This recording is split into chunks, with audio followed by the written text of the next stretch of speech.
is good, y'all? You are listening to episode 53 of the Alternative Facts Podcast, GQ. Woo! BarZ. Yes. Soulpatch Adams. There we go. And the Danger Felix. There we go. And then we have Soulpatch Adams. Soulpatch Adams. There we go. Got a lot of topics to cover. Always back. But before we get into that, how is everybody doing, first of all? I'm blessed, man. In general? Back here. Just in general. I'm hanging in there. I mean, it's been a rough year for, I think, everybody. But I'm hanging in there. That's an understatement. You ain't lying. Yeah, man, I'm good. I can't complain. That's what's up. All right, so let's get into the topics. We're going to start off with, are Black people targets more than ever now? What are your thoughts on that? What do you guys think? That's a good question. I'm trying to think on that one. Since these protests have started, there's been numerous cases with more police brutality against peaceful protesters, and it unfortunately, I don't think it just stops with the police now. Which I don't think it ever stopped with the police, but it's definitely bringing out a lot of, hidden feelings, Yeah, like a little bit more, and it seems to be pretty much more just blatant and in our faces now. Yeah. Just within the past maybe 2 weeks, there's been 5 different murders, or quote unquote suicides. Yeah. By lynching. Yeah, by lynching. Yeah, because that's the go-to for Black suicides. I was just about to say that's what we want to do. Let's do that.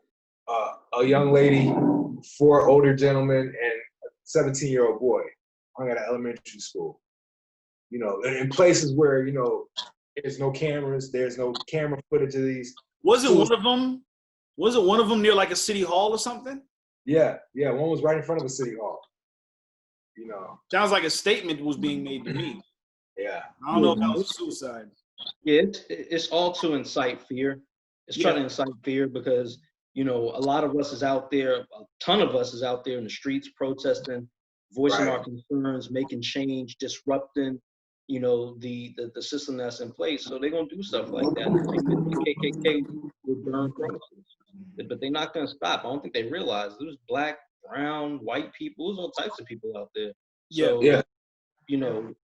you're not gonna silence people just because of that. In the same way you didn't silence people before when they were trying to take down the racist statues out there in Charlottesville, and they killed that girl. Well, the guy ran through with the car. Like, that stuff's not gonna work. And I think that's something that worries them. So they're gonna probably amp it up. They're probably gonna turn it up. You're probably going to see more of these. But I want to see how far this will go. Actually, now just with the protests, is how far is it going to go until we really see actual change? I mean, obviously, you can't end racism or stop racism, but you can at least stop giving it an advantage all the time over people. Within the courtroom, the system, the law. Like for example, if you just start finding people who keep calling the cops just because you notice a bunch of Black people hanging around, they'll stop doing it. They're like, fine, I'm not going to fucking pay $500 if I'm wrong. So all right, I'll just hang up. Yeah. Absolutely, and that's what it takes. I think we gotta attack the stuff we can attack. We can attack laws. We can't attack systems. We can't attack people's racist behavior and stuff like that. But as long as we have laws and stuff in place that say, well, if you're going to act in these prejudiced ways, there are penalties for it. So you can do that. It's going to cost you, exactly. You're not going to get away from it. Yeah, I follow a page on Instagram called Karen's Gone Wild. I don't know if you guys have seen it, but it's hilarious and it's sad at the same time because it's literally like the smallest shit get these people riled up, and they find any reason to try to call the police, even when they're the attackers. or you know, the antagonist in the situation, and it's unbelievable, man. They have such. I mean, I saw it was one where a guy, he was writing in chalk on a wall, Black Lives Matters, and some lady just walked up to him and was giving him a hard time about it, saying, you know, she knows the person that lives in this building. How dare you write, you know, on someone else's property? And the guy's like, really, you know this person? And the whole time, it's his property. Like, it's his property. So she's lying about knowing who's in there. No, just to try to make a point, and you know, threatening to call the police and all that stuff. It's just shit like that, man. It's so ridiculous. It's funny, but it's ridiculous at the same time. I've been seeing a lot of those videos. I've been seeing a lot of police videos popping up lately now. Yeah. People getting pulled over and just how unfair. I mean, you would think that in the wake of everything that's going on, they would be on their best behavior. Mm-hmm. It's complete opposite. Because they have yet consequences still. Yeah. I mean, they might get captured on camera, like they have been getting captured on camera, but you know.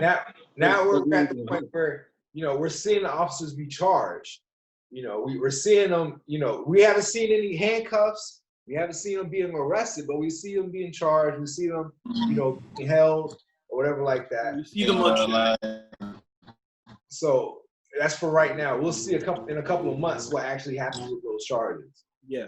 You know, they don't the one case, honestly, sorry. Out of all the cases I've seen, the one case I really am surprised it's been taking so long for things to be moving on forward. I mean, is Breonna Taylor. Breonna Taylor, exactly. Like George Floyd and I forget the guy's name in Atlanta who was shot. I forget his name. Brooks. Huh? John Brooks. Yeah. Brooks, right. They're already kind of getting moving on that, but Breonna Taylor, that right there, like people can debate on Brooks as well as Floyd as far as who was in the right. No, I'm not saying I agree with. Huh? This one, the Breonna Taylor one, is much harder to defend. It's too hard to debate. I mean, anyone sees that. Huh? I said, I think even the Floyd one is hard to defend. The Rashad one in Atlanta, that was a little difficult. But once the details even came out, because one of the cops snitched on the other cop. Yeah. Mm-hmm. He's not going down for him. He told him, he's like, you know, yeah, he shot him after the guy had deployed the taser and he was already running again. He shot him after that, and then when he did get to him, he kicked his body. You know. Yeah. Like I saw this other video, man, where somebody was arrested. Dude was already on the floor. Dude was laying perfectly still.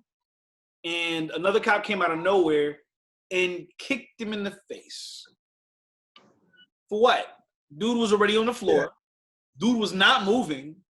There's no resist. Mm-hmm. It's too much, man. Did y'all see the press conference Donald Trump had for police reform? I refuse to watch anything Trump does. I don't either, I've only seen bits and pieces on the news. I saw the live reporting of it because, you know, I don't like listen to him either, but when it comes to this certain thing, I was like, okay, fine, you're going to sign an executive order. I need to hear what he's talking about. And if you haven't, to no one's surprise, it did sort of lean towards in favor of policemen. Police, you know? Yeah. It's for police protection. He doesn't give a damn about civilians. Right. Yeah. Nothing. Like there was nothing. He still has to add in his little. You know, it's something that as a community we want and we need, but he wants to sign it under his terms. You know what I mean? And I'm like, why did you? That's something you need to go through Congress with. Something like you need to really like give time to put some effort into pushing versus just I'm making an executive order. This is how I'm reforming police politics. Yeah. Done. I'm like, okay, you banned the chokehold, but you still say you can still use it if it's beneficial to like saving your life. But any cop can lie and say it's not even really banned then. Yeah. Exactly. Yeah, and then on top of that, he made the statement about protesters going to the rally he's having, the political rally. Yeah. How not going to be treated the same way they were treated in New York and some of the other liberal states. Like, my nigga, did you not see how those protesters were treated? So what's the next step? Yeah, Bro, that was a subliminal call for violence. It wasn't super clear for it, but it was basically saying that if you come out here, it's going to be trouble. Now, the thing about it is, it wasn't really, what it was it was meant for his base. It was meant for those militia. It wasn't meant really for, like, the police officers and people who will be there. Because I don't think, if in the event that protesters did show up, I'm not seeing cops and stuff act crazy. I really don't see that being happening. What I think will happen is his supporters will show up to combat the protesters, and that's where it's going to get out of hand, really. And I think that was the warning. The warning was like, if y'all come out here, I'm going to have some other people come out here and basically nod and saying, those other people who are listening to this, you know, it's go time if they come out here. So it's just him inciting more violence, man, inciting more division. This is a time where a lot of people are coming together. We see that there's problems. It's black, white people, brown, Asian. Everybody's coming together and saying, yeah, we have a problem in this country. Let's work on fixing it. But he wants to come with, how can I keep you guys apart? You know, this working together stuff, I don't like this. Yeah.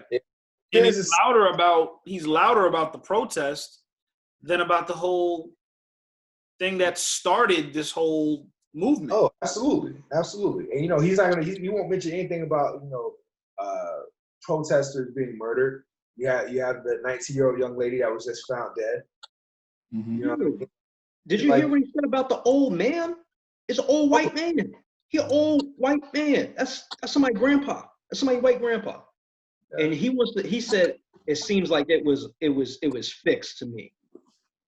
Like, you think that blood was fake? That you thought this was one of those insurance scams where you spray water on the floor and then you slip in the supermarket? Is that what you thought that was about? And that's a white old man. Again, get the white grandpa.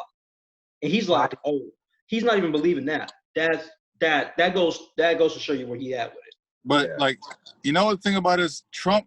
How many like, I don't know if any got suckered into this before, but you know, like when a friend from from school or high school I haven't seen in years comes up and say, hey, I got this business idea I think you'd be a great part of, and you end up going to some pyramid scheme, and you see like some presentation. Who do you always see in those? Indian people. Huh? I see a lot of Indian people. And who do you also see in those videos for those pyramid schemes, like ACN or some shit like that? 45. Yep, you always see Trump always in there talking about I endorse his product and bullshit. He'll license his name to anything. He will. Exactly. Yeah. That's how he gave the illusion of him being actually wealthier than he actually was. Yeah. I mean, that's where he gets his money from. People think he has successful businesses, and again, he doesn't have successful businesses. What he does is he knows how to create the illusion of luxury, of value, and he sells the name. That's why Trump is on those buildings. He doesn't own most of those buildings. I think he only owns like really 1 or 2 of those properties. And what he does is he sells his name to license a lot of those towers that are to make it look like it's his building. Right. Yeah. He's a genius at that. No lie, man. I'll give mad respect to that. He's a genius when it comes to sales. He's a business genius. I'll give him that.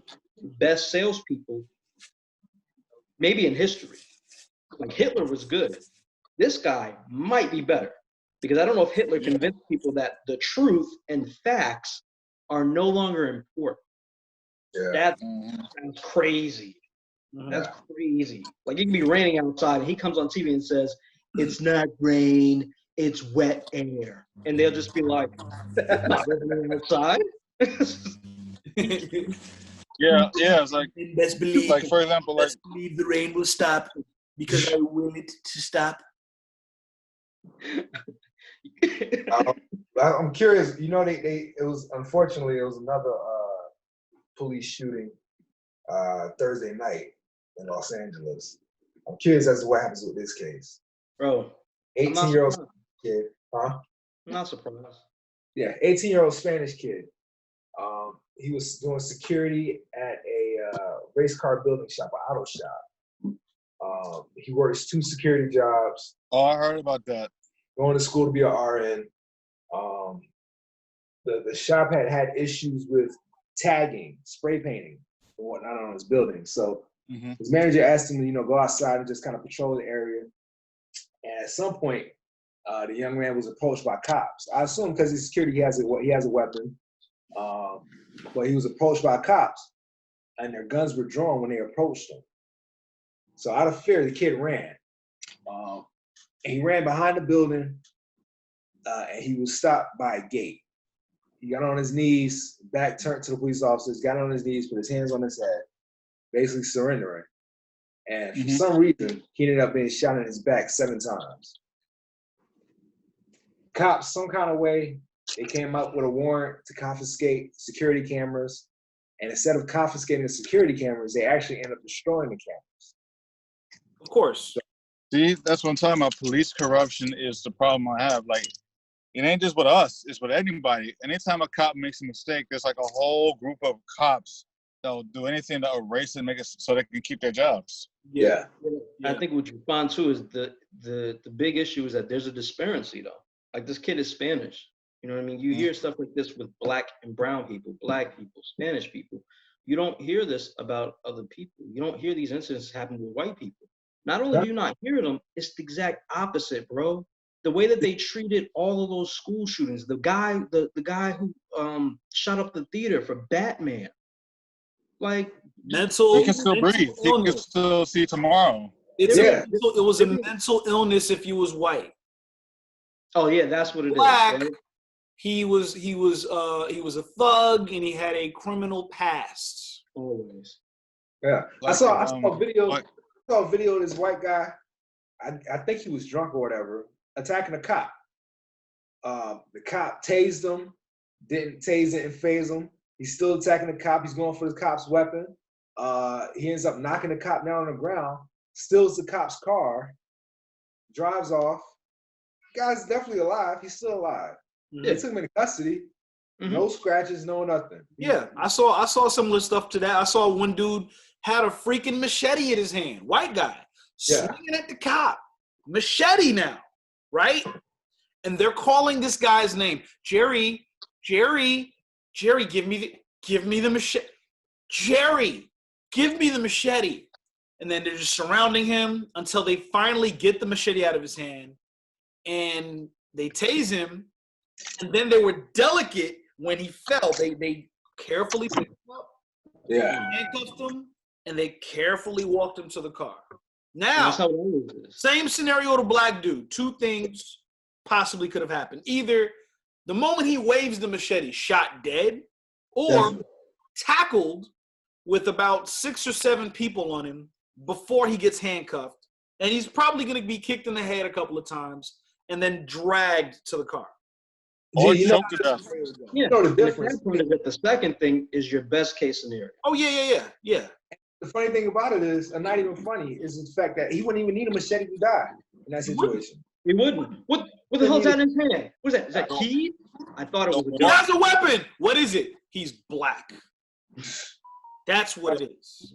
The one thing that always gets, the one person that comes to mind that I always can't stand is Dylan Roof. If you don't know that, that's the guy that shot up. That's the guy that shot up the church and got brought to Burger King and all that. That was some. I know you deliberately. You're fucking evil. That's not mental illness. You're fucking evil. You hate black people so much that you'd rather. What pisses me off about that is, right, he gets to the church. Everybody at the church is welcoming him in. They welcome him in. They bring him in. They sit with them. They prayed with this kid. And then he sprayed the place with bullets. And he still gets brought to Burger King. Same thing with this, around the same time that the George Floyd situation happened, there was this white gentleman. I think I spoke about it last week. White guy committed a double murder. Double murder, right? The cops have him seated politely on the sidewalk, and they go and get him a chilled bottle of water. Yeah. He looked parched. But George Floyd, who was suspected of using a fake $20 bill, which, by the way, they found out was real. Right. And he's dead. Yeah, I think that when you talk about racism, right? You talk about prejudice, you talk about injustice. I think the best way to do it is to compare incidents. It's not just solely focusing on what happens to Black people. It's like, okay, let's take a similar situation. What happened to this white guy? What Right. happened to this white guy? What happened to this? What happens to all of the school shootings and serial killers? What? Oh, so this person killed multiple people and gets bought lunch, and this person is mistaken for somebody else and gets killed. Not only that, but people go out of their way to create excuses as to why that crime happened. But when a Black person is under scrutiny, oh, it's inexcusable. White person, oh, this could have been prevented if you guys helped him. He needed help. He had cries for help. There was warning signs and you guys didn't see it. Black guy, he deserved it. Yeah. And then it just baffles me to no end how I always hate that shit. Like, why does what's up? not? Oh, just like why? Why are all these conservative people always? I'm not saying white. I'm just saying conservative people are always are always the devil's advocates to anything. Yes. But but watch that shit happen to you. Watch like some white kid like imagine if it was one of their kids that went to Stoneman Douglas that got shot up. Yeah. And the cops and they found out the cops didn't do anything, didn't really put on any like punishment to him. They just let him walk into the courtroom. And he's probably laughing and smiling about it. No remorse. And he just gets to go lightly into some like prison sentence because they think he's mentally ill. Yeah. But exactly, like you really like, you think that's justice for your kid? They got shot for no reason by some fuckhead. And no, they feel like they have their justice. The guy's in custody. He's going away in prison. He's going to be gone for the rest of his life. So that's their justice. They don't care that how he was brought in or whatever like that. It's just the fact that he's caught, and that's fine. That's great. All criminals should be caught and arrested and put in jail. But I don't think all criminals should have to die. I don't think anybody who comes into contact with police should have to die just because they actually came into contact with Absolutely. And that's another thing that pisses me off, because people try to explain away the whole George Floyd situation because of his criminal past. Okay, I get it. Why are you guys ignoring the fact that Derek Chauvin had a criminal past as well? He was a corrupt cop. He had multiple cases against him that were dismissed. Right. We're just going to overlook that and focus on, it's okay because George Floyd was a piece of crap. So it's not that bad. I don't know why you guys are lifting him up as a hero. He's not a hero per se, but he's the guy at the time that was killed at the wrong time. Right. Yeah. Right, he's like it's a high mark of the poor justice system. That's what it's really about. It's not about him being a hero. It's about his unfortunately untimely death has put a spotlight on the problem with the judicial system. It's really more about the system. Oh, yeah. This was just a spark that reminded me. Just like Emmett Till did in the past, and even Trayvon Martin years later. Like, they weren't heroes per se in the definitive sense, but they were symbols of police brutality. Symbols of a system that's broken. Right. Yeah. So unfortunate victims of the system.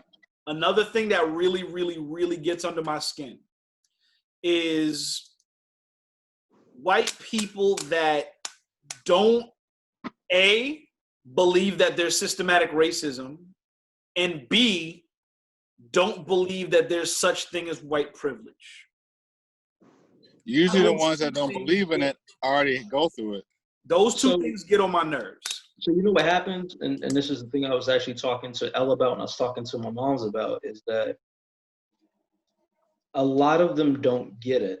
And it's not just white people too. I've talked to some Black and brown people who consider themselves conservative, Republicans, who don't understand it because it's not their reality. And I understand if you can't understand it because it hasn't happened to you. You haven't been racially profiled. You've never had to get out of the car for no reason. You've never had to go through a lot of the awful things that you see on the news. And I get that. I understand. Well, my thing is that if it's explained to you, right? Like if you look at what happened, right? And you look at what continues to happen, if it's explained to you, like take for instance, what's name was saying about the kid who shot up the church, right? So if you sit there and say, okay, well, he not only was apprehended carefully, they also bought him food. Okay. This person was accused, right? Accused of using a counterfeit $20 bill, a single counterfeit $20 bill. He was murdered. Okay. If you can't see that one is worse than the other and one is not justified, you know what I mean? Like, okay, I see that this is unfair. I see where this is wrong. For the people who can't understand that, those are the people who I don't believe are trying to understand. I believe those are the people who are actually prejudiced and racist that we just can't reach to them. Because if you want to sit there and say, oh, well, you know, he had a criminal record. Okay. One, again, I have to stress this. It's about the law. In the United States of America, our police officers are not judge, jury, and executioner. Their job is to apprehend, to bring people to court so they can have due process. That's what our Constitution and our laws in this country are based on. Whether you have a prior record or you do not, or if it's your first offense, everyone needs to be handled the exact same way. I don't care if you're picking up the third person on their third strike. If they don't pose an immediate threat to you where they actually have a weapon at your throat, or they have something that you don't, like they have a machine gun, which is less likely to happen for Black people, by the way, statistically, because we don't own firearms in the same rate as other people. If that's not the case, you need to be apprehending them, bringing them in handcuffs safely every single time. Yeah. And that's what it's about. It's not about, oh, well, they had a record, so they were a bad guy. Yeah. If you're getting apprehended, you're suspected of doing something wrong, or you may have done something wrong, but it doesn't change your rights. You know, and I'm sorry to say this because the person who murders somebody is owed the same rights as the person who has a suspended license. We got to give them the same process. They need to be arrested. They need to have their day in court. That is their right in this country. Regardless of who you are, how many strikes you have against you, that is your right. No, there is no right for a police officer to murder anybody based on suspected charges. You're denying them due process. Exactly. That's not America. And for anyone to argue against that, and it's not just about a difference of opinion, those are the facts. That's the law. Check the books, check the Constitution that they love to tout so much. When it comes to us kneeling, they're patriots for the flag. When it comes to those things, when we talk about upholding those same rights that you supposedly hold true, but it's different for us. Yeah. I wonder if they would have with facts. Those are the laws. You want to talk about laws? Come holler at me. If not, honestly, it's just a prejudice. That's just how you feel about it because of your internal prejudice. Yeah. You know, what's true and what's not. I mean, as a security guard, I work in security. I have experiences where I worked in, for those who weren't from Florida, I used to work in an area in Lauderhill, which is a very, I would say, evenly predominantly Black neighborhood. You know, it has some shady, had their characters once in a while, not too bad. I was working security there, and one night I was working, a cop pulled over this SUV and made an arrest. The guy was selling bootleg CDs or bootleg DVDs or something like that. And the entire time during the arrest, no one got hurt. The guy, they did the arrest by the book, no back and forth, no nothing. You know, the guy probably had charges on him before already, and there was no back and forth. There was no fight. There was no tussle. Everything was fine. I just watched the entire thing, and the guy went home. I mean, the guy went in cuffs and got arrested. They handled the procedure by the book. They told him he was under arrest and everything. Even when I worked in Deerfield, the same thing happened. Like 2 kids were caught carjacking. I chased one of them down, and the cop needed me to identify him. They arrested him. They didn't beat him. They didn't like choke him. It was a black cop, by the way. He just arrested him, and then went through the process. So cops are capable of using judgment, good judgment, in making an arrest. They don't have to flip on the Dirty Harry switch every time it's a black person. They know good judgment. Yeah, Soulpatch, that's true. Some of them do know good judgment, and you're absolutely right. But a lot of times, I think cops get frustrated when their authority is challenged, when you question them. If you don't say anything to them, and you're complying with everything they ask of you, and you just do exactly what they tell you, 9 times out of 10, you might go alive. But if you question something, if you feel like you've been wrongly, pulled over or wrongly approached by an officer, and you're asking if you're being detained, or you're asking questions, or you're knowledgeable in the law, and you know that you have no reason to even be having this interaction right now. If you challenge any of that type of shit, that gives them a sense of, well, you must not know who you're talking to. Yeah. You know what I'm saying? You must not understand this authority level. I'm above you. How dare you question? How dare you feel like you have any type of say-so in what's going on in this situation right now at all? You know what I mean? I think that's what separates those situations. It's unfortunate. I mean, yeah, there definitely are good cops. They aren't bad. They're not all bad.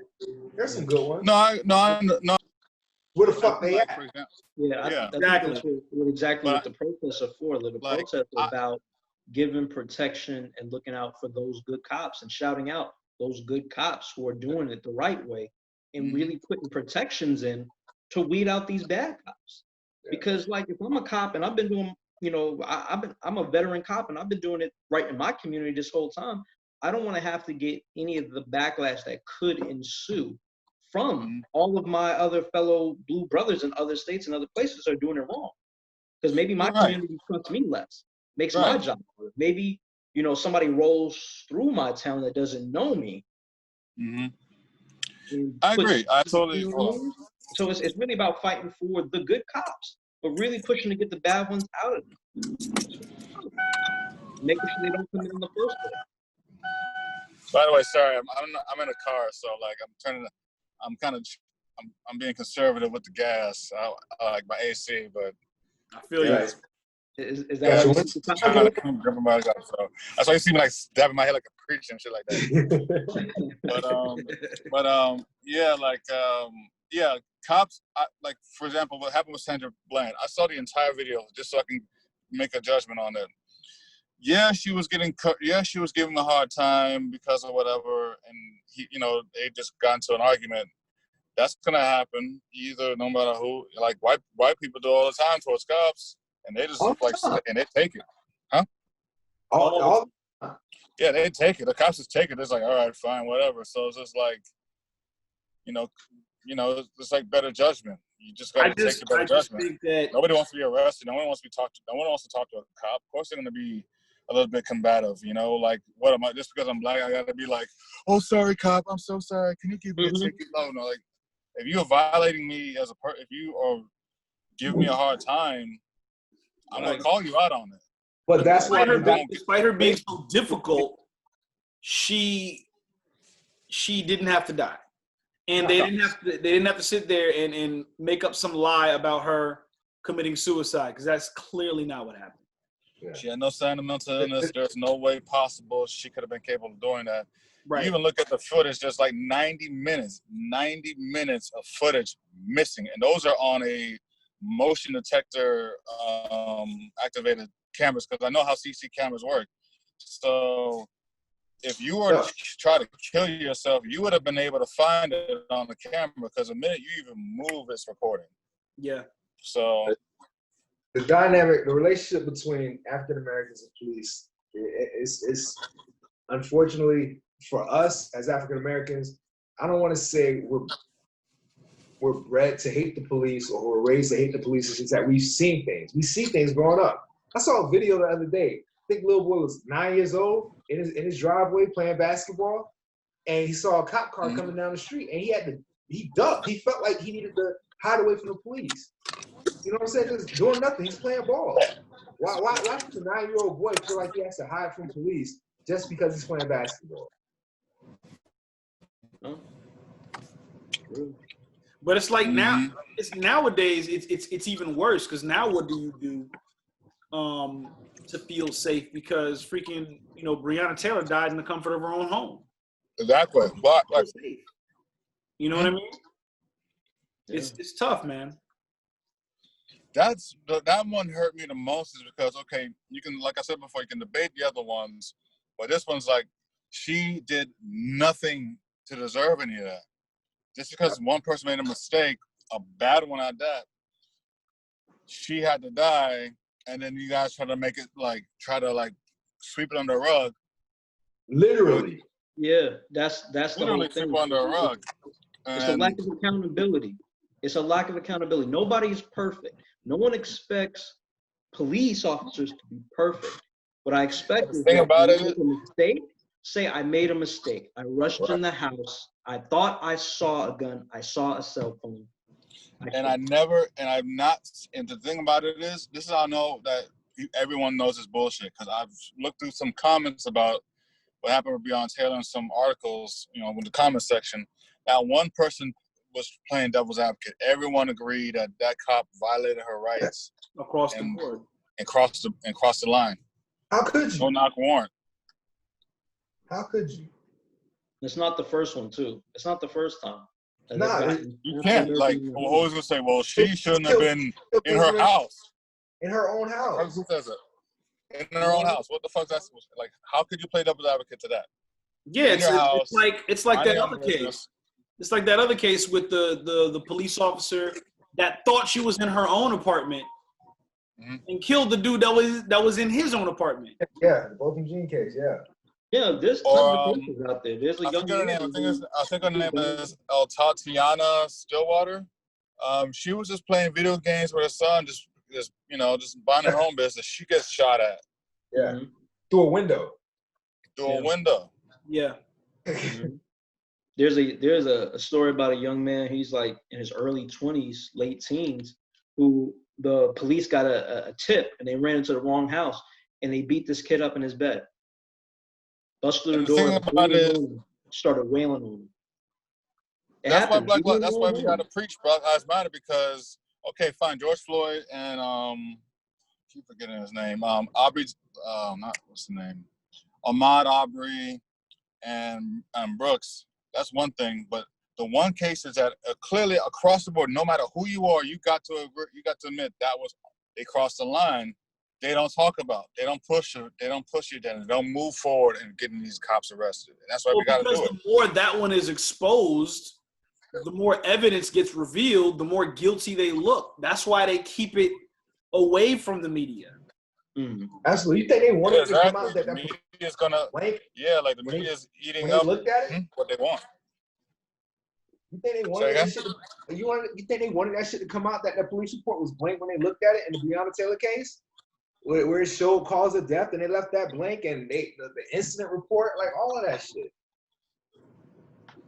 And every time you gotta see, every time I'm getting tired of it, and every time you see these cases come up in the news, you're always gonna find, like, in conservative media, of course, Fox News is gonna say their spin on it. They're gonna find like every criminal past record that person, but they probably find Breonna Taylor's complete criminal history if she had one. Right. They say, well, they were probably she was probably guilty of something, and they'll probably like push like black conservative people just to put on the forefront, just to like balance that out, I guess. Like Candace Owens or that old black guy, I forget his name, but he always says that's amazing, something like that. Like, he always says that's amazing. Yeah, him. Mm-hmm. Yeah, I think that's what makes it worse, though, is the fact that they try to do the cover-ups. Just take accountability. If you messed up, if you made a mistake, you take your punishments like men and responsible women. But they're not, though. They bitches. That makes it worse. Behind their own department. Not only did you kill somebody or use excessive force, but then you tried to cover it up. Whoa, how are we really supposed to trust you? Any of us, black, white, or other. I mean, especially us. Taxes for you guys. I mean, but there are tax dollars at work. What the fuck is where's I'm not seeing. These are my tax dollars at work, and what the hell they're doing? Yeah, I mean, I think that should be the case too. Maybe that's one of the fixes, that if you're not going to police my community, you're not going to look out for me, I'm going to be terrorized. I shouldn't have to pay taxes. I'll put that money towards getting a bodyguard or something else to protect myself if that's the case. Yeah. You know, I'll fund my own police department if that's the case, to protect me and my neighborhood and my family. Yeah. And maybe that security needs to be team the to case. protect About reallocating yeah. resources. Maybe we need to do it like the Native Americans. Native Americans on a lot of the Western names, a lot of the reservations, they got their own police officers. Maybe we have to do the same thing. You know, Black Panthers, they used to patrol the Black Panthers. Aren't they usually police officers from their own? They used to patrol their own neighborhood. Yeah, they were They were policing their own neighborhood. They were policing the police at times too. They ran their own They ran their own security to protect their own neighborhood. You know, and the government hated it because they thought they were undermining them. And weren't they chosen too? Weren't they wasn't it like a group decision as to who would be what in terms of their law enforcement? Yeah. I feel like that could be a viable option. The only obstacle I see is that if there's Black people on the streets or armed, those other people are going to come out there to cause trouble. And if we don't fix the problem with the law, we won't have those protections, and we'll just be getting murdered in the streets. Yeah, that's another thing. People always want to throw back at us. It's like, what about Black on Black crime all the time? There's so much higher. It's like, not the point. That's not the point. We already know that happens, and we do our best to try to alleviate that tension in our neighborhoods all the time. We just don't talk about it, but we do. But here's the thing that people don't realize, right? The only reason why the statistics look the way they look when it says, oh, all these Black people have been convicted, even though there's less of a percentage of Black people that live in the country, it's because they set out to look for them. They're looking for the Black people. They drive right past the meth house full of white people and go straight to that house where they have a little bit of weed. Yeah, exactly. We do, and Black people in their own communities, they do try to stop anything corrupt in their neighborhood. Like, remember, we all went to a march for Flocka when Flocka was getting out of hand. Yeah. Like, we do our best to preserve the Black community. They don't talk about it. We don't talk about it. They don't talk, but we do. Yeah. You know? Mm-hmm. People have marched against gang violence. We do address what's going on in our neighborhoods. Yeah, I don't know what they don't talk about that though. Yeah. And you know what? This brings me to. I think we may have covered this topic while we were talking without even realizing it, but we'll touch on it anyway. Crimes on top of crimes.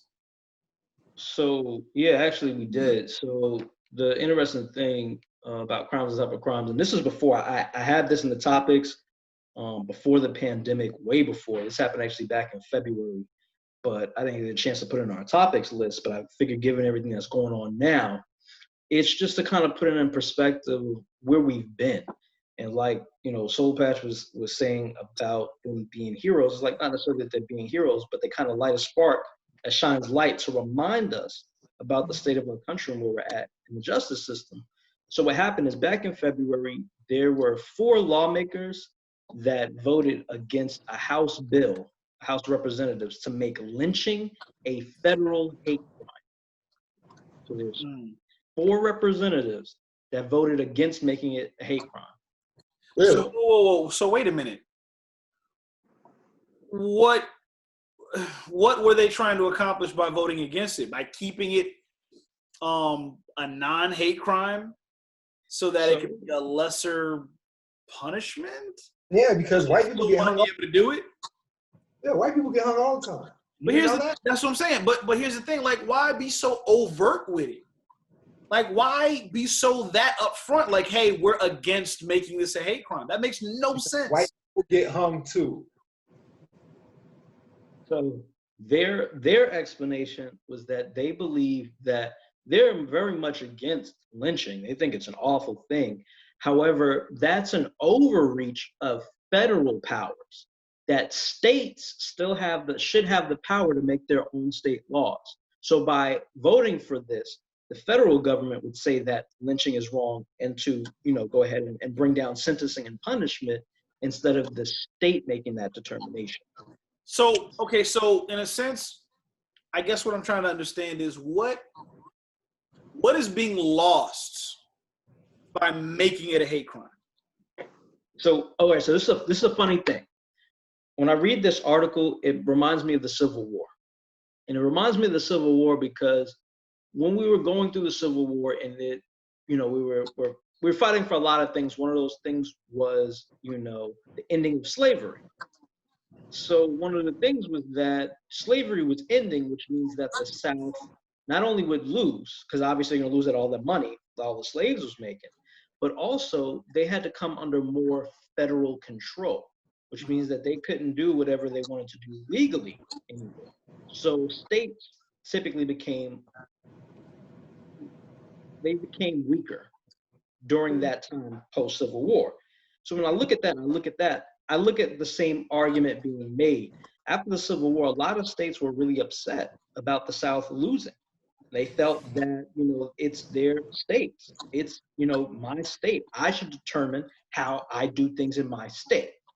Federal government was like, no, you obviously can't be trusted to do for yourself. So we are going to step in for some stuff, but you still have power to do X, Y, Z. They still allow some power on the state level. So for this, what they're saying is that as states, this would make us less formidable law-wise because we can't impose our own punishments for this law. We can't make the determination, the severity of the hate crime, or if we consider it a hate crime. Their thing too, they continue to say that it's a slippery slope of what's considered a hate crime. Well, I mean, I think it's to the state's citizens. I think it should be left to the state people. I mean, the people of the citizens of that state that let them determine what do they feel is, how do they feel about lynching? Because you can't really give it to a politician. You got to really give it to the people. Let them vote on it. Soulpatch, but the population of the country, right?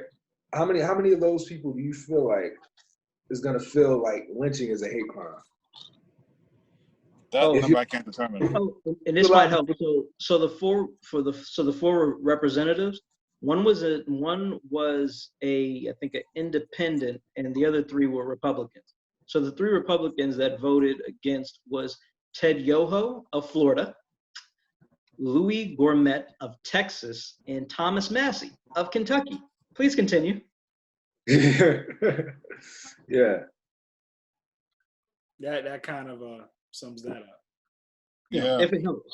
Because those citizens are going to be from Florida, Kentucky, and Texas. Yeah. Lynching. What is it? By definition, what is a hate crime? Without even looking it up, I'm assuming it's a crime that's specific to a certain demographic group of people. Yeah.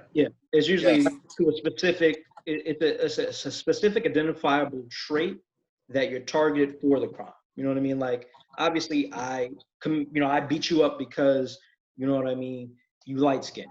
Obviously, I did it because of that. Not because I was drunk and it's just a random bar fight. You know what I mean? Right.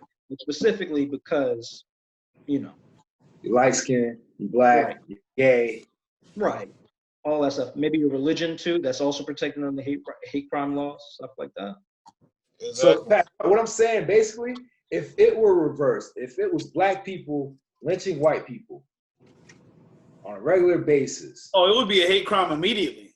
Oh, okay. It's a hate crime. Yeah. And we know better than that, though, but still, it would be considered a hate crime if we do it.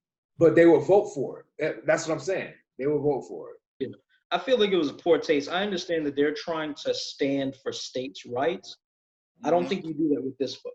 This is not the time to make a stand for states' rights. What about human rights? They're saying lynching is wrong and should be federal. Like lynching is bad. Let the federal government handle lynching. Come back at this next week where they start talking about fees for parking tickets or some shit. You know what I mean? But not this. This is not where you stand your ground in state. But like, what gets me is that those states, they call it the Bible Belt because they're really devoted to the laws and the teachings of the Bible in a way. So in the Bible, it tells you, thou shalt not kill. So why are you defending someone murdering you for something that you can't change? And my thing is, like, okay, as terrible as lynching is, right? Should there even be a debate as to, like, if it's a hate crime or not? Like, it's a type of murder that should be regarded as a very, very highly punishable offense. So if that means make it a hate crime, you make it a hate crime. Because I don't know a lot of murders by lynching that were not hate crimes. Yeah. Right. Yeah. Well, the vote was to make it federally. So federally, it would cover all of the states, not for individual states to make up their mind on if it should be considered a hate crime. But my thing is this, though. There's plenty of other issues you could debate regarding state and federal law. Mm-hmm. This should not have been one of them, is what I'm trying to say. I would agree with them. That's ridiculous. Yeah. I don't know if this is lightening the mood at all. It's a good segue. Trump's Juneteenth. It's a good segue, right? So first of all, So a hell of a Happy segue. belated Juneteenth. I don't think I sent the text message out. Happy belated Juneteenth. Happy Juneteenth. yes, happy belated Juneteenth. Queen is coming. Let's continue to progress. Quality for all. Let me just start with this. Right? We have. Yo, Soulpatch, what you doing? Showing the cards? Say it again. I'm just moving trash. Oh, It better not be the Popeye's chicken sandwich. You know they back. you know he ate one. I Literally ate one before you got on. edit that part out, please. This is not. I don't want like at all. some guy on like YouTube or anything like that. Like, oh, see. You're like, yep, you black people in your chicken. I knew it. So we have a president that is so full of himself, so egotistical, that he is claiming credit For Juneteenth. for raising awareness of Juneteenth. Yeah, I think someone said that he's taking credit for making Juneteenth hot. He's taking credit for making like, what the fuck? Like, a bigger thing than it Juneteenth was. popping or something like that? Like, what the fuck? And it really came down to, okay, first of all, let me rewind for a minute. Trump schedules a rally originally for Juneteenth in Tulsa, Oklahoma. If that rings a bell, it should, because that's where Black Wall Street was, and that's home of one of the biggest massacres in U.S. history. Yeah. So And a rally there. He's purposely he's doing this on purpose. He's doing this on purpose. There's no way he did not know that that location was not the home of that situation. And to choose to do a Trump rally in that location during Juneteenth. And On then, the day. right? On And the then to, I guess, be reminded, hey, don't do it on Juneteenth. That's not a good look. Okay, that's fine. How come doing it on Juneteenth wasn't a good look, but doing it in Tulsa, Oklahoma is perfectly fine? The day after, though. The day after Juneteenth. Yeah, I mean, Like this is the biggest middle finger to the black community I've ever seen. Now, a lot of black Trump supporters are gonna spin this and make it seem like, oh, he's doing it in Tulsa, Oklahoma because he's so woke. how was doing it in Oklahoma making him woke, though? Because it's in Tulsa, Oklahoma, the former home of Black Wall Street. So he's holding a rally there because that was a huge landmark for our people. How many people are in Tulsa, Oklahoma right now? That's a very good question, which is probably why he's having the rally there. Is it that many though? Yep. One just moved. I don't know, man. That's very bold. And I'm very curious, like, what he says at this rally, if he's gonna bring up Black Wall Street at all. He won't. I'm willing to bet he doesn't. I'd like to place. I'm gonna start doing that. We should have been doing it this whole time, but we need to be placing bets on what we think he will and will not say. That's hard. He will not mention. Money on it. No, I bet money on it. I'll say that. And you know what? I low key believe that he wasn't really going to do it on Juneteenth anyway. I think it was kind of promo for the actual rally. I think he said, "Oh, I got to move this rally to this day because Juneteenth is on Friday." And by saying that, he gets to claim credit for raising awareness for Juneteenth, but also using that as a platform to promote for his rally. I can see that. Like out of respect, he's going to move it from Juneteenth, which is very important. Out of respect. Out of respect for the holiday that he promoted and put people on. Yeah. He's the reason why everybody knows about it. I invented Juneteenth. I was looking at a calendar. I was like, you know what? Something special about this number. June 19th. I would also have you guys to know that I was also responsible for freeing slaves. Why his hands operate like a automatic door when you enter a building? Like, I don't know, man. I don't know. I don't even question him anymore. Like those automatic doors you see when you walk into a building, just like this. Yeah. Ridiculous. He's like the black Mrs. Clump or something like that. Like it's crazy. Any thoughts? Any more thoughts on this tomfoolery? Fuck Trump. No, I mean, but on Juneteenth, as far as that goes, I feel like it shouldn't just be Juneteenth. We should start promoting ourselves as businessmen or business people, I should say. We should be promoting ourselves as business people. Period, man. Yeah. Especially during the pandemic. This is the time for Black businesses to stand up and make themselves known. Yeah. With that, especially like was said with the pandemic, there seems to be a lot more flexibility because a lot of stuff is shut down. To take this opportunity to get your plans together, to spend time, doing your research, getting your documents together. If you need funding for your business, figure out what your business is going to be. Not your job, not what your career is, but what your business is. What's going to make you money where you're not working for a boss? You were out. Right. Yeah. Take this time because I don't know if we're going to get it again. It's an opportunity to get plans together to excel after this and beyond this. I feel like also I don't know if we have one here, but I live in Miami.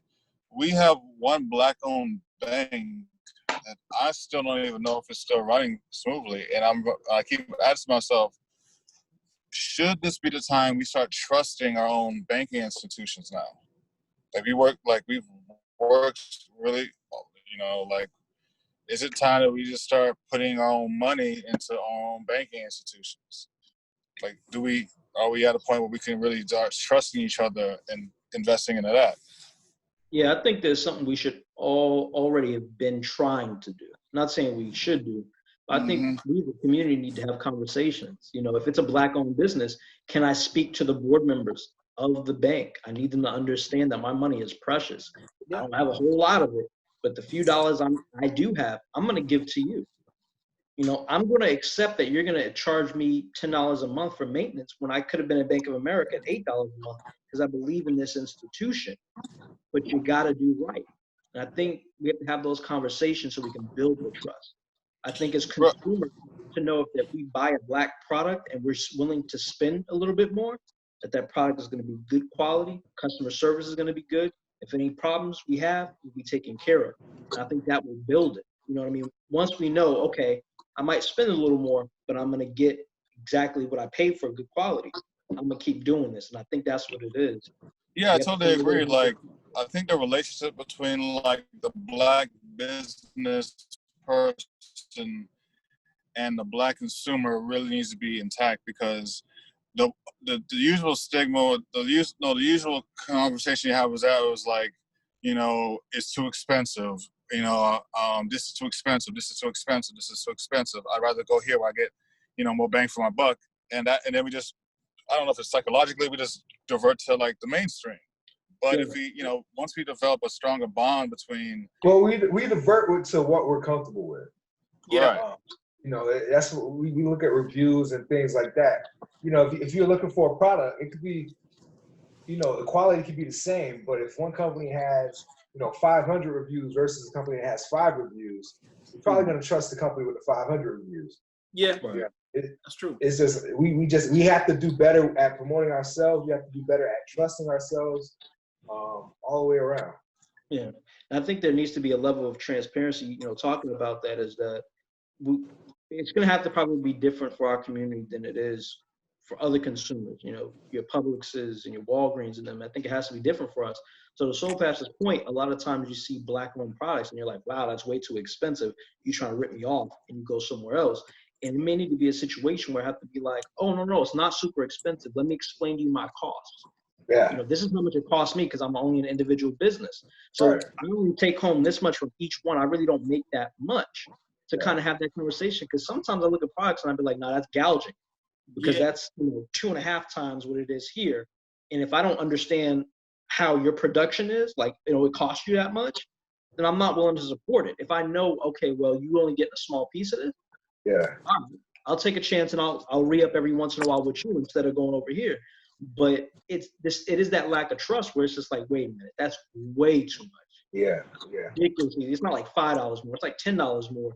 It seems almost unreasonable, even when you want to support. But we have to have those conversations, and we got to figure out a way to build it. I think it starts with the trust. I have to trust as a consumer that you're not going to rip me off. And you'll trust that I'll keep coming back, and I will tell other people about it. I will bring you business. And it has to go both ways. And, you know. Yeah, like, we'll go to any, like, if we find, like, there's black businesses we will go to regardless, because we know that they're going to give us exactly what meets our needs. I'm not, like, for example, there's black-owned groceries we'll go to versus, like, a Publix. We'll go to an auto care store, an auto care center that's black-owned versus going to, like, Pet Boys or can't think of anyone else, but like any major ones. But, you know, black people will go to a black-owned business, depending on the business sometimes, you know, like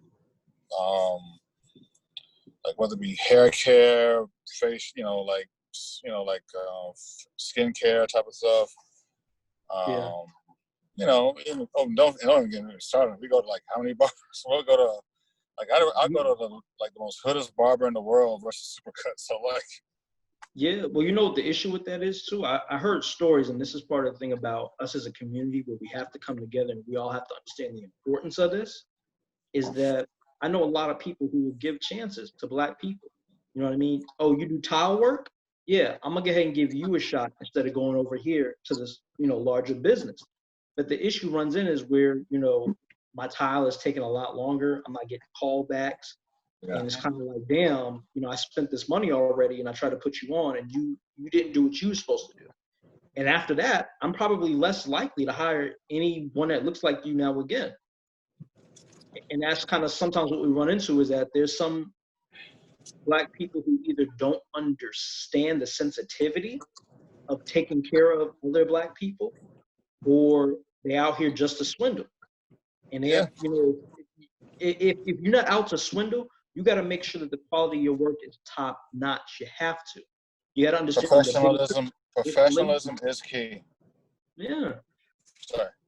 Because you're not, how many referrals you think you're gonna get if you don't do a good job for me?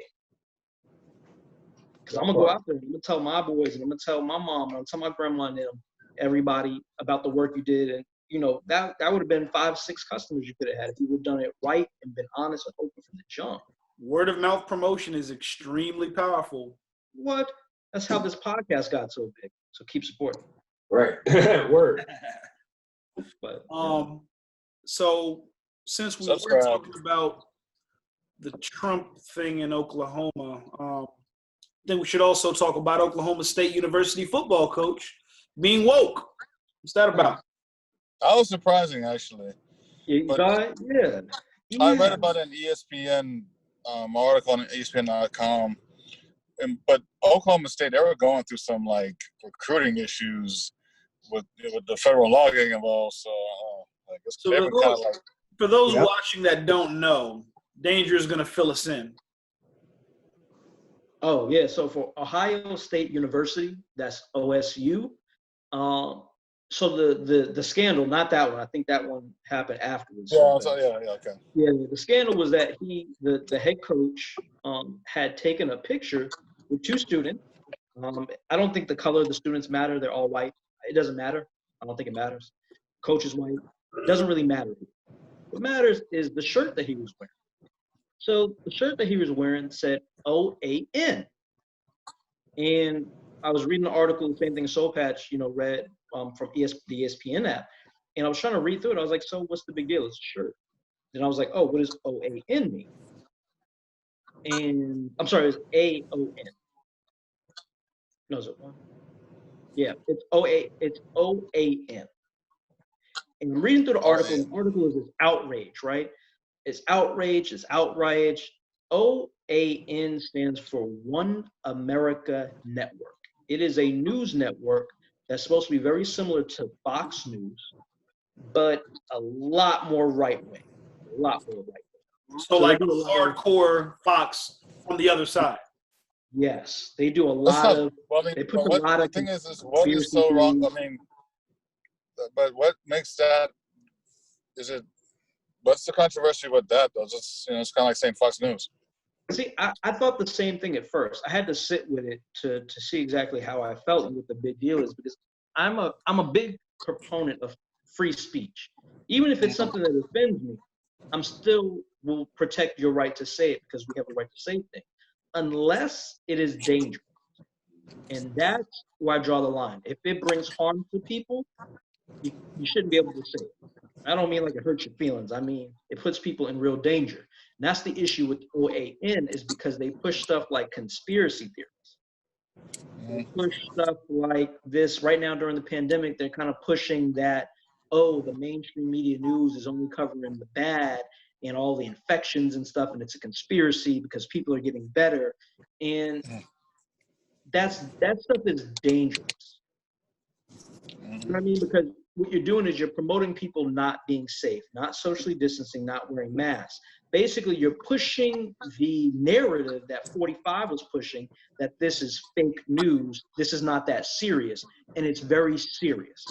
Mm-hmm. And this network is known to do a lot of conspiracy theories, a lot of stuff that could hurt people or get people hurt. And that was like the huge controversy because he wore this shirt. And I thought it was interesting because if that's what you believe in, if you really believe in that network, rock your shirt. Yeah.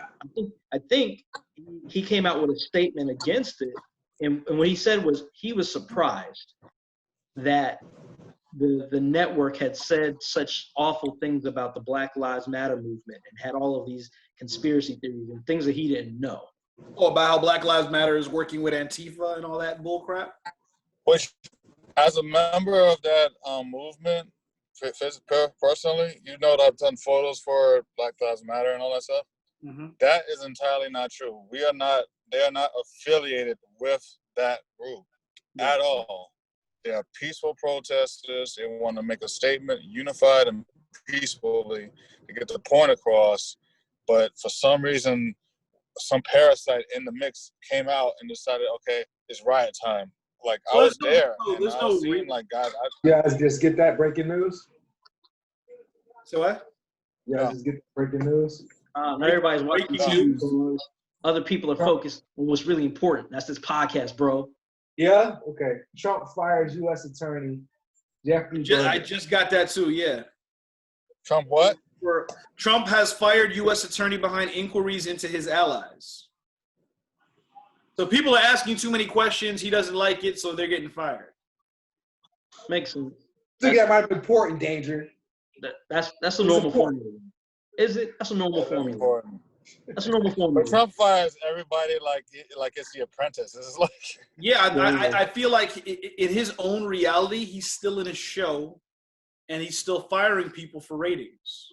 all right, Joint Chief of Staff, you're fired. You failed the Black Lives Matter challenge. You're fired. Did you hear about how he's trying to come up with this new law to pass that would allow him to run for a third term? That's not gonna happen. It's definitely. He got a second term. Huh? He has to get a second one. No, I know that, but in his mind, he's already won, and he's trying to get laws put in place. By law, you can run a third term, but you can't do it consecutively. You have to like give it some time and then do it. Like technically, by law, Obama can run for president again. I don't think he can. I think you can only do a maximum of 8 years. Yes, I don't think he can actually run ever again. But I don't know if it prevents him from being VP. I had to look it up one day. I can't remember. It doesn't. Like he can be a VP if he wanted to. But see, so that would be pretty dope, because let's say hypothetically he becomes a VP for somebody, and Hopefully it's the person that runs, for some strange reason gets removed or passes away, would that legally give Obama grounds to have a third term? It would be a technicality, but yeah, he'd have to. Technicality, yes.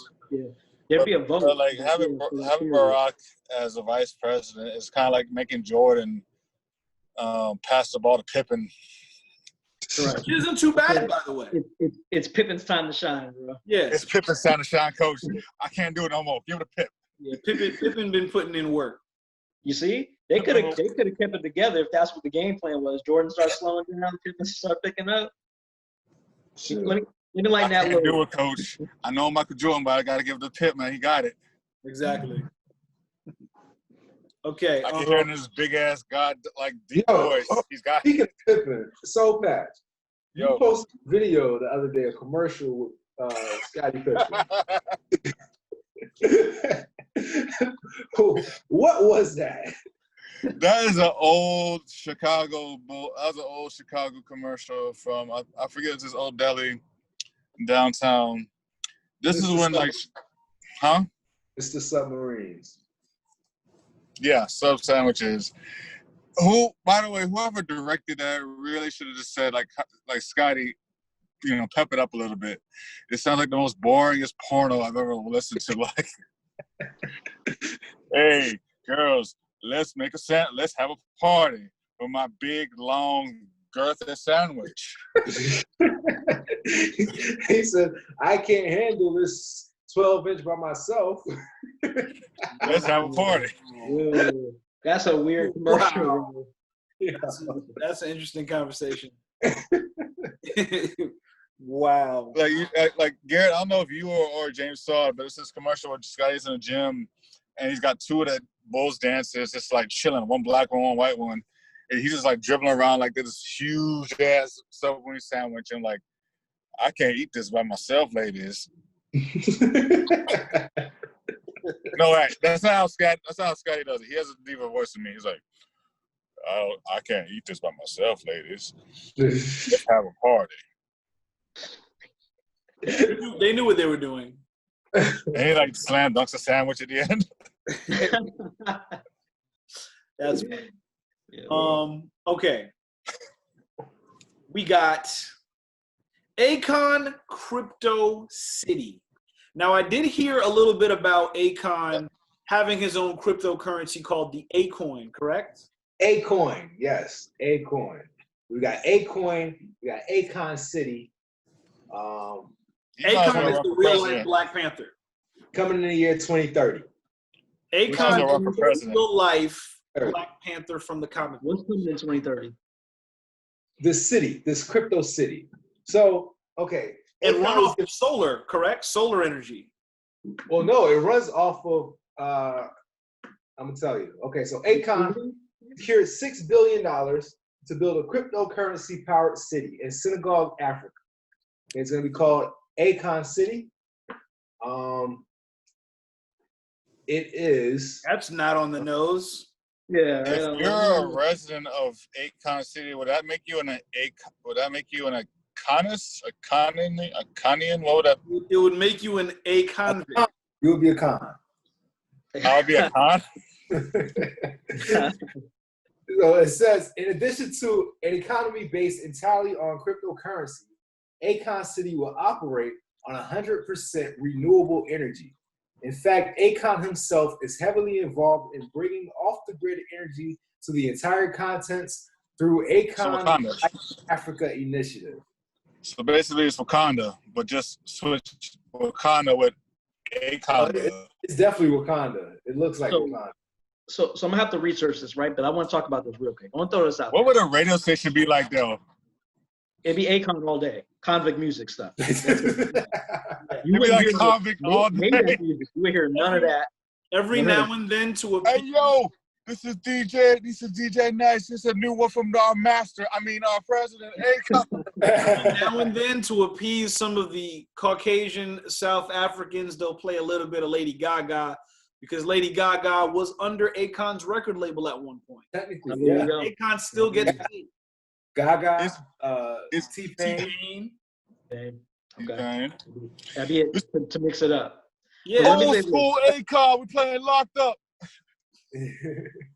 What is it? And Mr. Lonely. Did he have Justin Bieber early too? Yeah, he did. I don't know. I thought he was always with Usher. Oh, that's what it was. Yeah. So given just what we know about cryptocurrency, right? I'm not trying. I think it sounds great. I love the idea. I want it to be successful. I want it to be successful. I do. Yeah. But knowing what we know about cryptocurrency, how the hell is that going to work? Cryptocurrency is like mad volatile. Like that should be like, it's like 10,000 one day, $100 the next. Like, how is your economy work? Well, cryptocurrency, like, buying a house for like $1. It's just like so many, like. What'd you say? Like, I tried cryptocurrency, and it's just a lot of like questions it has. Like, first of all, you don't even know the guy who started. Word. Yeah. Facts.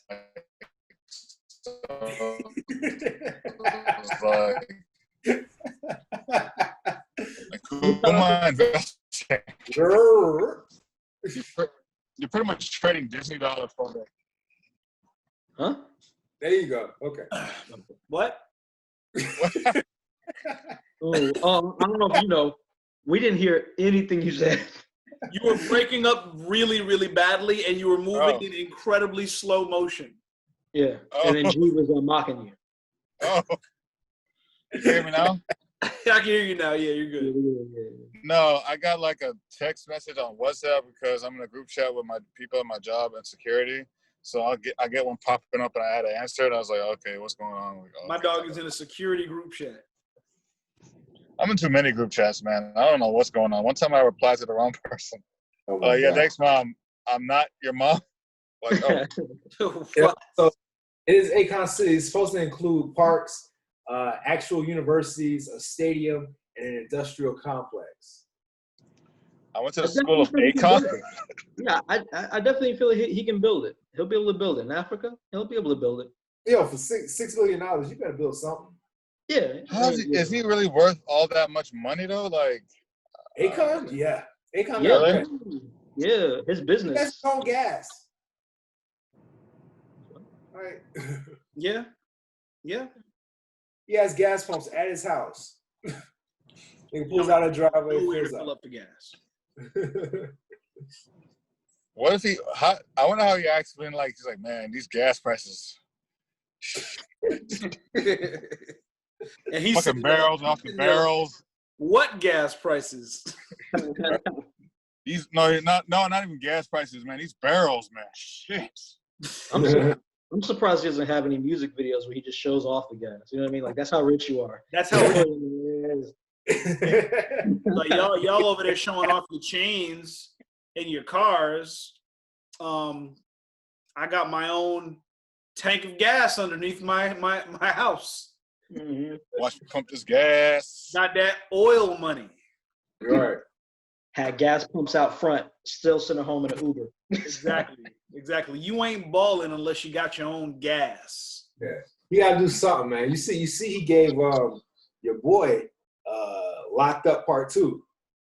Who? 6ix9ine. Stop.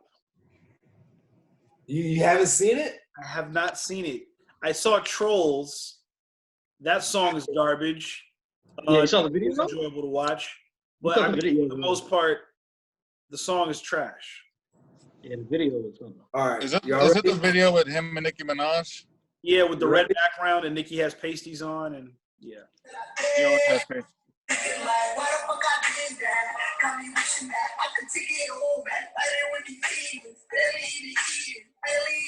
Why is he in an onion and grinding Tony said? Why he look like an ugly ass troll doll? Like,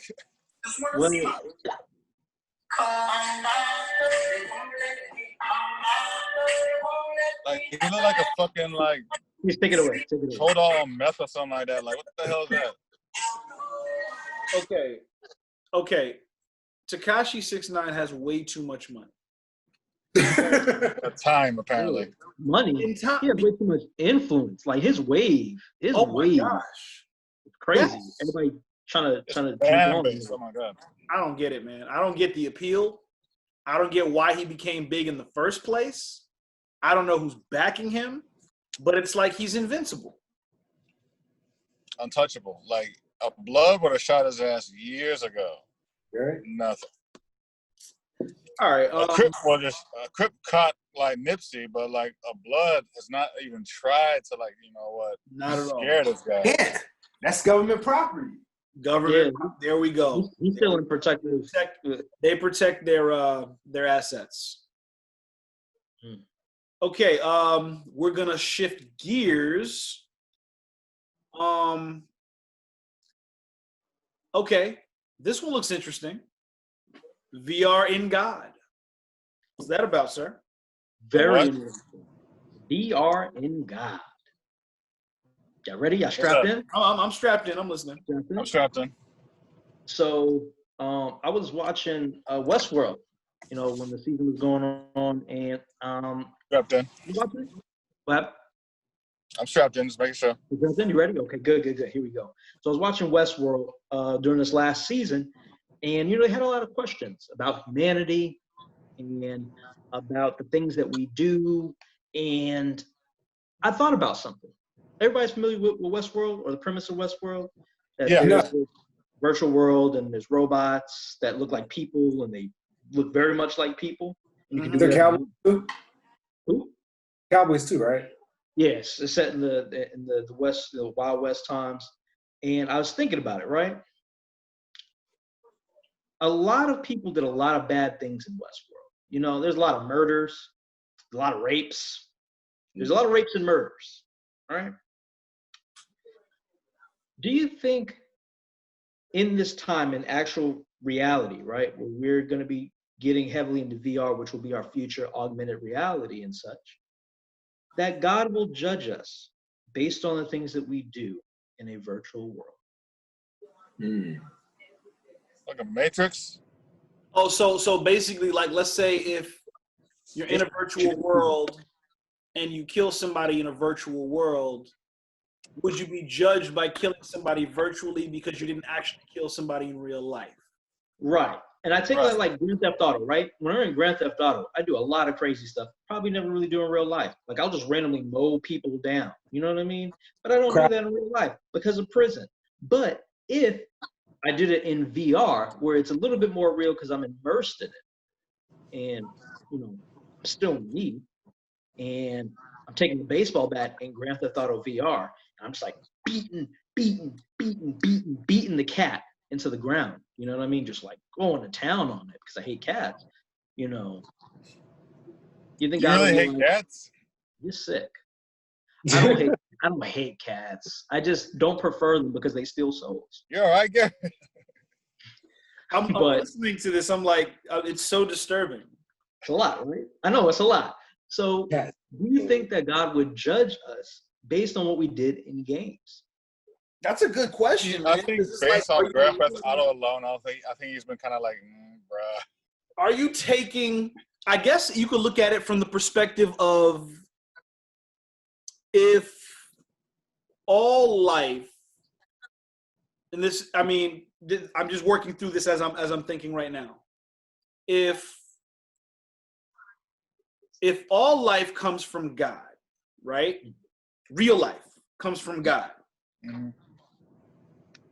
And you kill something that wasn't created by him, right? Would that apply? I personally feel like because it's virtual, which is man-made, it's the equivalent to me killing a robot. I don't think God finds that wrong. What if? Well, that's like saying if I stepped on a roach by accident, does that make me a murderer? No, but because God made the roach. Well, no, you're not a murderer because we claim dominion over those animals. You're a murderer, but it's okay. If I had issues with somebody and Like, am I OJ Simpson now because I just stepped on a roach? Like, there's no way allegedly to be a creature of God, and I killed them terribly in some really horrible fashion. I think the killing of humans, fellow human beings, and animals are different because I think if the person is that terrible. If the person is that terrible, yeah. I think a life's a life. I feel like it's not our place to make that decision because in God's eyes, killing your fellow man is still killing. What if so like I'll just use for example, say there's this guy named Ronald Rump. Ronald Rump. Yeah. Kill a guy named Ronald Rump. Ronald Rump. Do you think God would punish me? What did Ronald Rump do? I think you'd probably be punished in some way. I also feel like you'd also be regarded as a hero in some way for some strange reason. But I feel like because we're looking at our fellow human beings and we're giving them ratings, right? Whereas God kind of sees there's no levels to this. This is wrong. This is right. So whether you do this small thing or this big thing, both of those in his eyes would be wrong, right? And in a sense, if God views you killing your fellow man as wrong, despite what that fellow man has done. That ain't my man's though. Say it again? That ain't my man's though. Well, like, I don't fuck he may not be your fellow man, but he is also an additional human being on this planet. But what if he was like already accused of murdering someone else? But that's the thing. That's the thing. We're judging it based on our human perception of what's wrong. Pedophilia. From our human mind, we assume, okay, well, if he killed that person, it's right to kill him, right? Whereas from a godly perspective, which is beyond human understanding, so it may not make any sense to us, it's still wrong to him. So all cops are hell. So let me ask you. You say yeah? Say it again? I said all cops are going to hell. If I were judging it, a lot would be going to hell. So that's interesting. It's interesting you took that perspective. I was thinking about it from this perspective. So in the Bible, it talks about God knowing your heart. Your heart, and God judging intention, right? Okay. My thing is, when I play Grand Theft Auto sometimes, or I used to, wow, we used to find different ways to kill the hookers. Like unique ways, some kind of way to crash like a plane, because you know where Hooker Row was, where the red light was, and like to crash planes down and stuff like that. So if I'm doing this in VR, tanks, all types of just really creative ways because creative minded.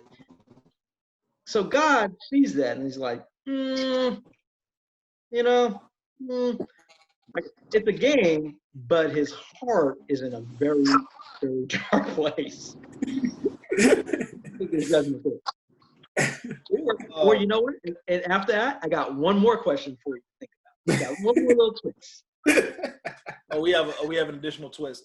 I feel like if you know you're not killing somebody in real life, I think it's okay. Okay, cool, everybody. All right, Black Mirror twist. You know the episode.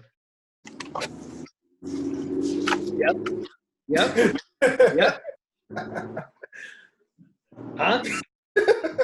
What's the question? Because we have to keep in mind we have viewers, so fill them in for the ones that don't know. So those are our viewers, and Soulpatch, I don't remember if you were on this one. We did a previous podcast episode after seeing a Black Mirror episode. It was the last season of Black Mirror, and there was an episode where there were two friends there. I guess they were like best friends or close friends for a long time. Very, very close friends. Yeah, who got separated and reconnected years later. I mean, and they both. All right. You said what? They connected, all right. So they started both playing this VR game that was very realistic, that takes your mind, puts you in the game where you feel the sensations. You're basically in the game. Your consciousness is in this game. Sensations. It was Street Fighter. It was like Street Fighter looking game, right? And in this Street Fighter like VR game that you're fully immersed in and feel everything, and that's important to note, they started fighting and everything was cool. And then one time they loaded up the game and started fucking instead of fighting. So the question is, keep in mind, I don't know if I made this clear, the two friends are dudes. They both dudes, grown dudes. But in the game, what were they? In the game, one was a female character, one was a male character. Soulpatch, you gonna put that? Never mind. Nice. Go ahead. Oh man, I missed something good, didn't I? Listen, I ain't gonna do it to him. It's cool. So We'll see it. So that's the question. The I question know is, what you're talking about. God knows our intentions. In this VR game, the things that we're doing, is that judged with that twist that you now know about, that we all now know about? Well, Edit. By the way, so edit that part out. By the way. I don't think it works that way. I'm sorry. Whatever it was, can't do it. Okay. In my mind, if the intention is to go in the virtual world and kill this virtual person, knowing that it is attached to a real person that may possibly kill them in real life, if that was the intention, yes, it's wrong. Is that what you? No, because that wasn't the Black Mirror twist. What's No, it the wasn't. Black Mirror That's twist? why you said kill. Is there judgment in that Black Mirror twist? Oh, you mean that sodomy stuff? I mean, I don't know. Would you consider it sodomy if one of the characters was a female? Sodomy. I'm pretty sure he didn't go for the butthole in the game. I don't know. I'm just saying that in the game, there's like 5 options. Say it again. The sin? No, certain type of sodomy is a sin, supposedly. Okay. All right. Man. Yeah, you kind of stumped me on this. Yeah, me too. I don't know what to say. And there's another level to it, but I'm gonna save it. We go in Inception? Huh? We go in Inception with the layers now? What? Should I go to another one? Should we? Let me see. Let's see how deep this rabbit hole goes. Okay. Rabbit hole coming soon. Okay. So the third level is this, right? I don't know if did we talk about this we might have talked about it in the previous episode. So are those guys, and it's not a shot, it's okay if they are, we're all accepting here, part of the LGBTQ community because what they did in the VR game. I got an answer. I want you to go first, and then everybody else. All right, I'm stuck. no, you're not. I am stuck.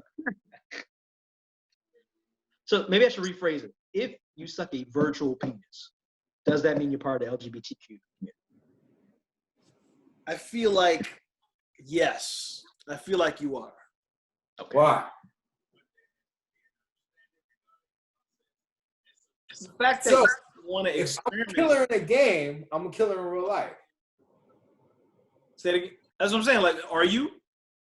Does the person? Okay, If I'm a killer in a you kill the game, person in the game, does that real life person die?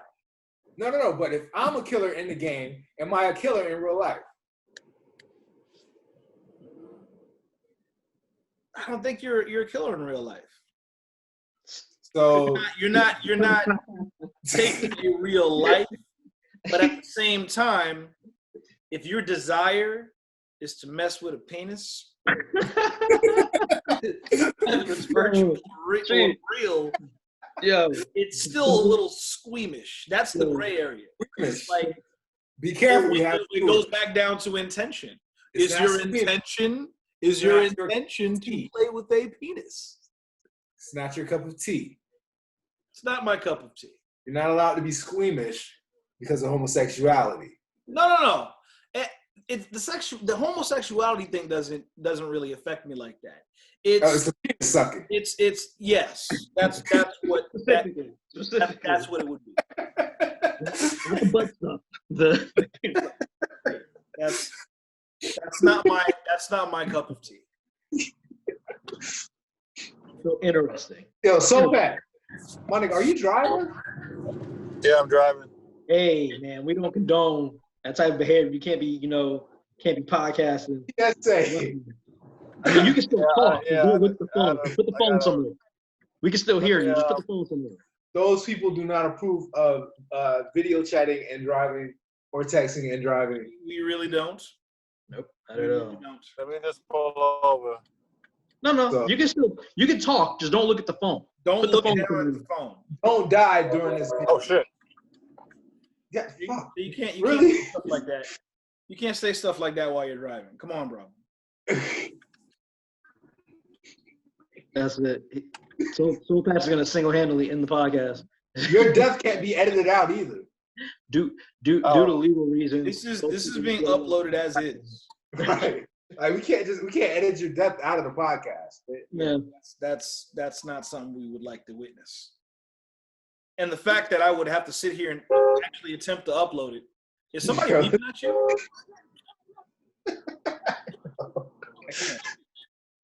There's a Black Lives Matter protest going on over here. That's why I'm like honking. I got Soulpatch taking it to the streets for the Right. podcast. Right. Yeah. Oh, my Yes. I'm What's pull the over. next- Give me a second, I'll pull over.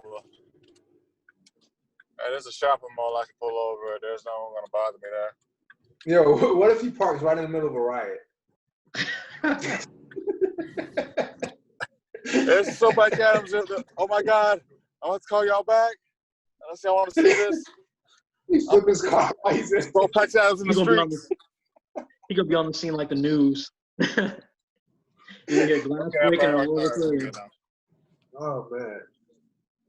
I can't. All right, let me look for another topic. Is that Sorry. Yo, just we could go ahead and the Cole and no name one. We can scrap it. It's cool. okay? All right. So we have like 3 left, Yeah. possibly 4. But they're pretty short. They're pretty quick. They're like rapid fire. Disney lost. Oh Yeah. yeah. Disney lose. Man, Disney. You know what? I mean, they lost, but does Disney ever really lose? They don't. You know what I mean? They So- have little shortcomings here and there, but they're winning. Well, yeah. Apparently, since March, since the COVID crisis, pandemic, Disney has lost $1.5 billion. That's overall entirety, parks, company, films, the entire Disney company brand has lost $1.5 billion. Uh-huh. As parks begin to reopen, they will stand to lose with the crowd capacities being reduced. I guess smaller. They're going from 80,000 a day to 24,000 a day. Uh-huh. They are expected to lose $500 million every 2 weeks. So if they've lost 1.5 billion, or was it 1.5 billion? If they've already lost 1.5 billion since the beginning of the pandemic, right? And they're gonna lose 500 million every two weeks. Every 2 weeks. It seems like they'll save money if they don't reopen. I'm just like, it's been like a month and you only $1 billion. Just I don't know. It's been like it's been over a month. I'm not sure when they started counting, but I'm just thinking by those numbers, if it's $500 every 2 weeks, that's $1 billion a month. March 22nd is the park closed. Damn, we're in June. We're in June. Yeah, that it seems like they actually save money by not reopening. So I'm not sure what that business plan is about. Yeah, they would. Interesting. That's really good to know, though, BarZ. I got some Disney stock. I got to figure out what to do with them. Yeah, you might want to. If I thought I got excited about them reopening, but if they're not gonna make no money, then. Right. What stocks have you been into lately? What happened? What stocks have you been into lately? I'm not gonna lie. So like when the pandemic first started up, I got like 2 shares of Apple stock, which have been doing crazy good. Disney stock, I just bought some full shares, or fractional. No, I bought them full shares, and I bought them when they were like cheaper. Like I bought Disney when it was like $90, and I only picked up like 2 shares of everything because I only had so much money to go with. That's how I use my stimulus money. But yeah, it's only a few. I just bought Organogram. I just bought that one. I've been looking at that for a minute. That's the cannabis company stock. That's really cheap. It's like $1 and change. Okay. Roughly $2. I jumped on that Spotify a while ago because of the pandemic, and I knew everybody was going to be indoors. And I think that might have been a good decision because of the whole Joe Rogan thing now. Yeah. What's going on, Joe Rogan? Move exclusively to Spotify. That might bump up their stock a lot. It might, man. Joe Rogan podcast. I'm hearing about it everywhere. A lot of people. $100 million contract. It's out of podcast, man. $100 million contract or something like that. $100 million to exclusively put all his stuff to Spotify. Of course, he still have his clips on YouTube, but as far as his full episodes that he normally has on YouTube as well, all those full episodes will be exclusively on Spotify. It's amazing the progression he has. We'll take half of it. Yeah. Only half though. Nothing less than half. Only half. Yeah. 50 mil. Do you feel like I'm pretty happy with it. Do you feel like it might lessen the quality of his podcast when you like move up a different platform? I think it's going to turn the same exact thing. It's just that now his audience, if they're looking for his stuff on YouTube, they would have to go to Spotify in order to get it because he has a lot of diehard fans everywhere. Apple Music, everywhere, right?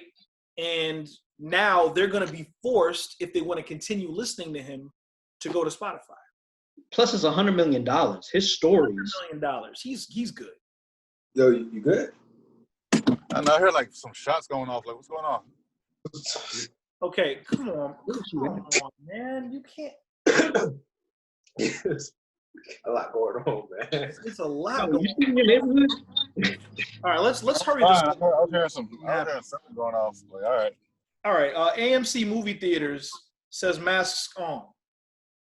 And BarZ says, F it, masks off. So AMC announced. I wanted to see how you were going to read that title. Yeah. You saw it. Took a song. He took a song. He was like,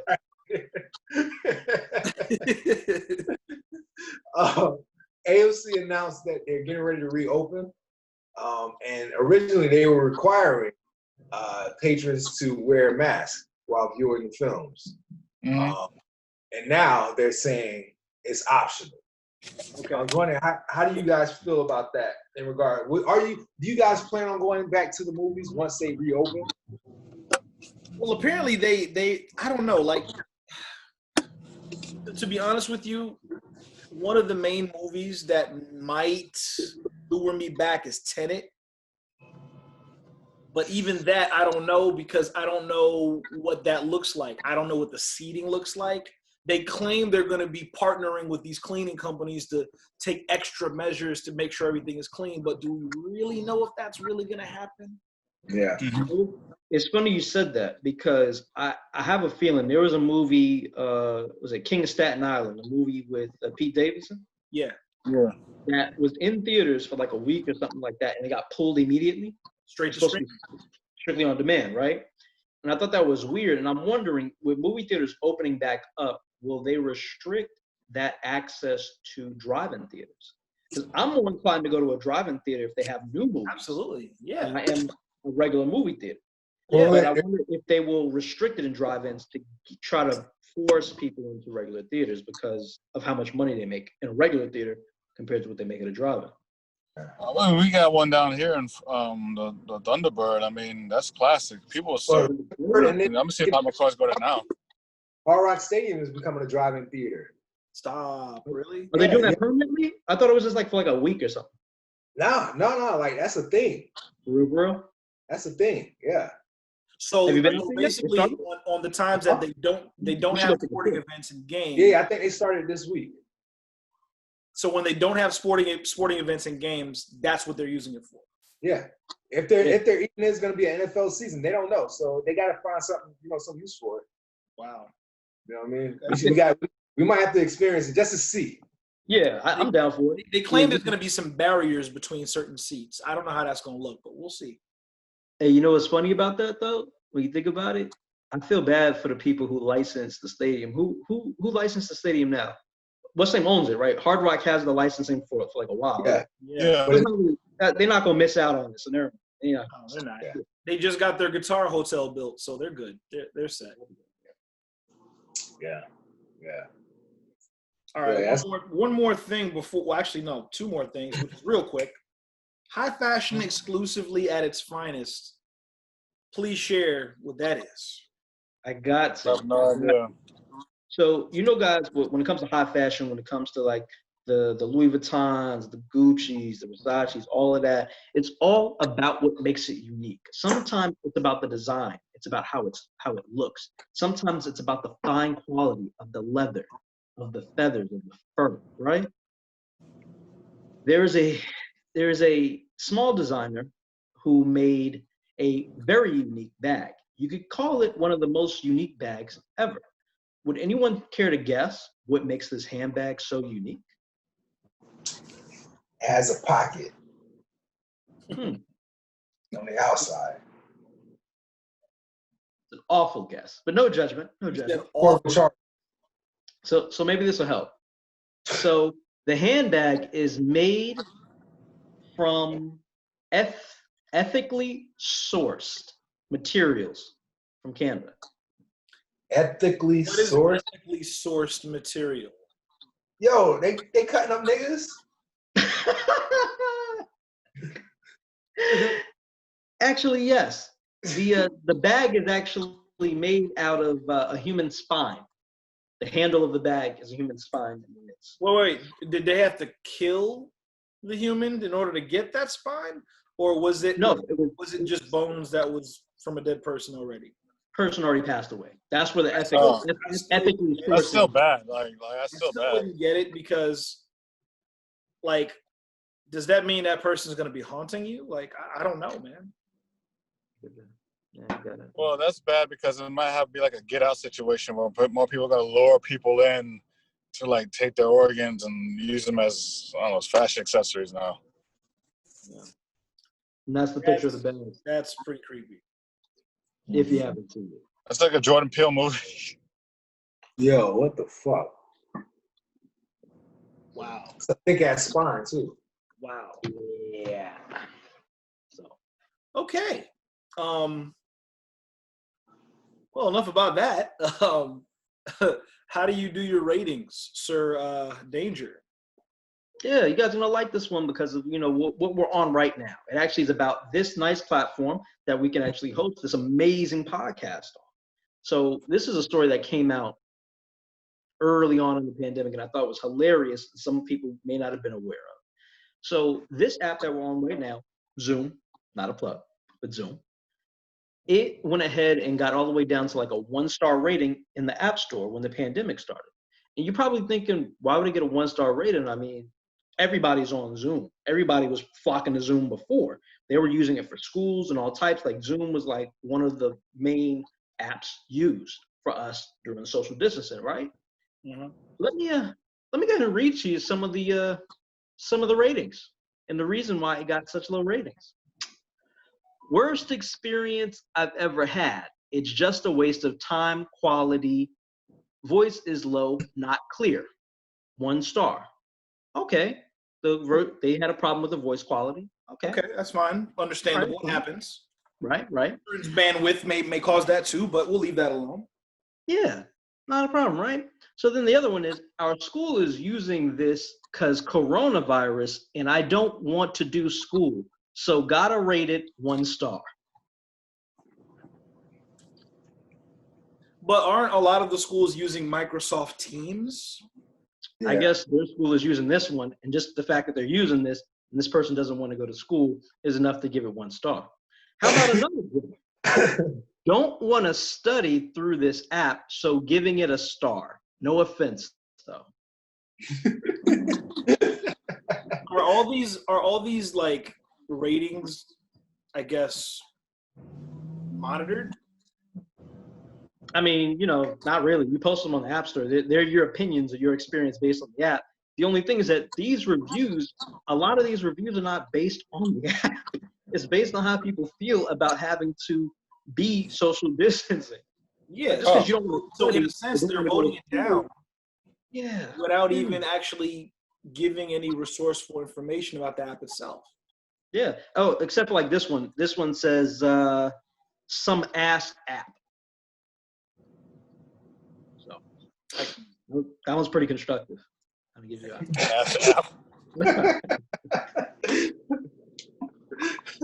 All right. As we bring this to a close, we have 2 things we're going to wrap up with, starting with our thought of the day, which is towel time. What? Oh yeah. Just really quick. Okay. So yeah, let me just go with it. So this is something we're doing a lot during the pandemic, right? So you wash your hands, you dry your hands on the towel. You wash your hands, you dry your hands on the towel. You do this 20, 30 times probably a day now, right? Is the towel dirty?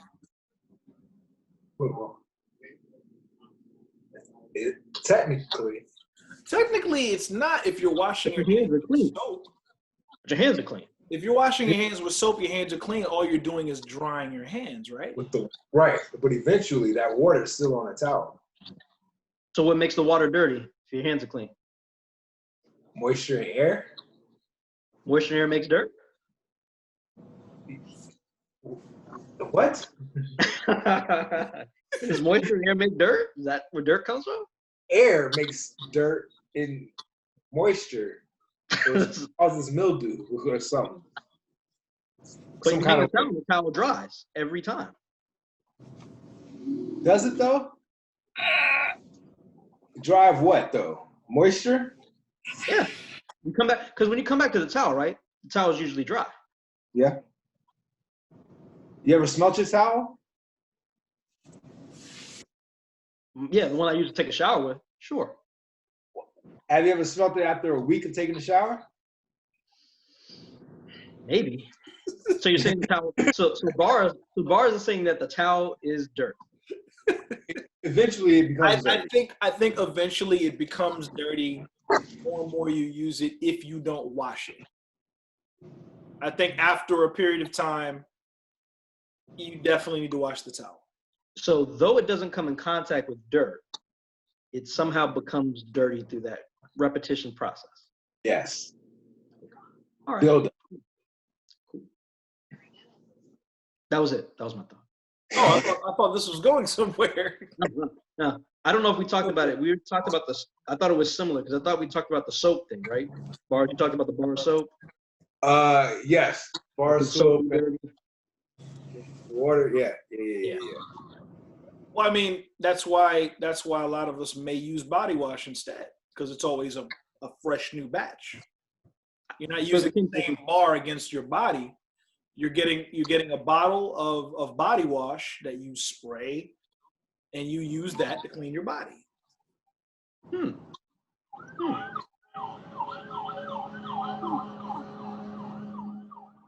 I'll save my next one for next time. But okay, what else we got? All right, we're gonna throw the alley oop over to BarZ with the hypothetical of the day.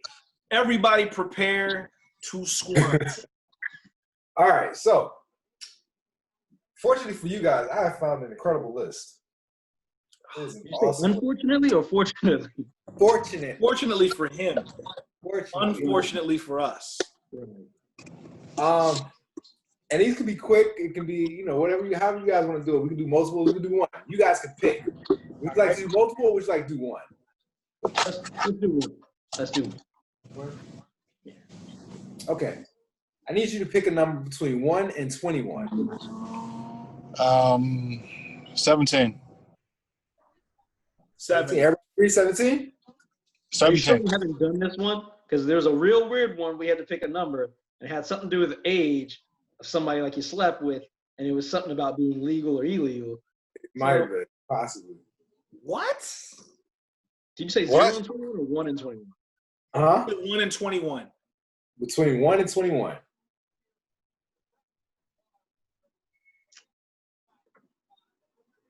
I'm gonna go 21 to be safe. I'm gonna do 19. Right. You gonna do what? 19. You're gonna do 19. So 17, 21, 19. All right, cool.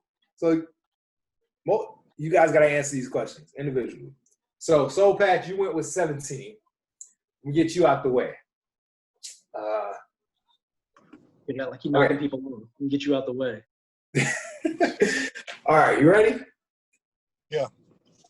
Would you rather have a piece of shit stuck to your head full time, but no smell, or a smell of shit off you all the time, but no shit?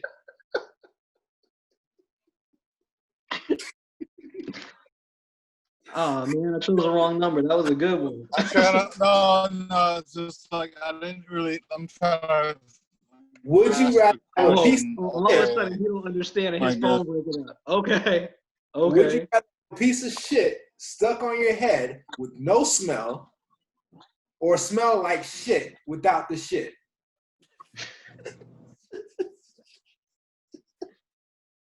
And is there any way I can master? I can add on to this question. No, niggas. That's the question. We'll try to play. I actually have an answer for that, but I'll let him answer. I want to see what Soulpatch says.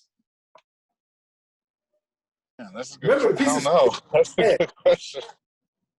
The shit is. I really don't know how to answer that. I don't want shit to smell on me or be on me. So well, it's about being strategic, right? I would say it'd be on my head and I can knock it off. No, because it has to be on your head, right? It's on you. It's stuck. So if it's stuck to your head, I don't want to help. I don't want to help Soulpatch. I have an answer. I want to see what Soulpatch says. No, can I say pass? Nah, nigga, you can't pass. You picked it. You did this. Wear a hat. No, it's going to be visible. It's going to have to be visible. Right? It's going to be visible. It's going to have to be visible. You're going to smell it. It's going to have to be visible. It has to be. Like, it's on you, right? It's stuck to you. But you can't hide it, is what you're saying. Nope. I mean, Because I was coughing just a second ago. I heard. Something similar. No. Something similar. I would say to the first part of that question, I would probably have to go with. You want the piece of shit on your head? Yeah, because I don't want to smell like that. That's horrible. Nah, you definitely don't want to smell like it. That's probably worse than having it on you. Yes. Yeah. Yes. Because at least at the end of the day, they can't smell it. They just see it. No, I was going to say, at the end of the day, somebody can just easily close their eyes and enjoy being in your presence. I don't know. That's how you get hepatitis, bro. Plus, BarZ ain't say if it's your shit. I didn't say it was your shit. No, you did actually. It was yours? It belonged to you? Shit. You didn't say it was mine. Yeah, Could have been bird. Could have been like some shit. It's who? It ain't gotta be your shit. It's just some shit. I feel better if it was mine because it's kind of like from the earth back to the earth type thing. Like, I'd be like, oh, I'm gonna rock that. That's me. That's all me. I know what made this all up, so I'm good. All right, for the next one. G, what did you pick? No, I'm sorry. 19. It was Danger. Danger, you picked 21? Yeah. 21. All right. Would you rather fuck the 20 most beautiful and famous women, but they tell everyone you were useless or couldn't get it up, or fuck none of them, but there's rumors that you did and you were a stallion? Why could I say 21? Fuck. Damn, I'm a little mad that I didn't get this one. So would you rather fuck the 20 most beautiful and famous women, but they tell everyone that you were useless and couldn't get it up, or fuck none of them, but there's a rumor that you did and you were a stallion? I'm going first. Right off the first one. Right off the They can't talk shit because they let you fuck, right? Right. Plus, I just be going around trying to prove it to other women. I'm good. Like it's got to be something. 20 of them let me fuck. 20. Right? 20. You tell me Hollywood don't know how to talk, word don't get around. That's crazy. All right, G, what did you pick? You picked 19. Yeah. My heart is in my throat. Go ahead. I lucked out. Got the good one. All right. I was wondering why he waited for me for last, but go ahead. I mean, only because you asked for it last. That's it. Yeah. Would you rather have someone give your dick a paper cut perpendicular to the hole, or take a wait, stop. Wait, that is strangely specific.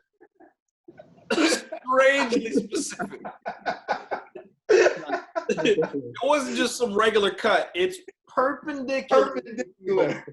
Okay, go ahead. Would you rather have someone give your dick a paper cut perpendicular to the hole, or take a fastball to the crotch? Oh, damn.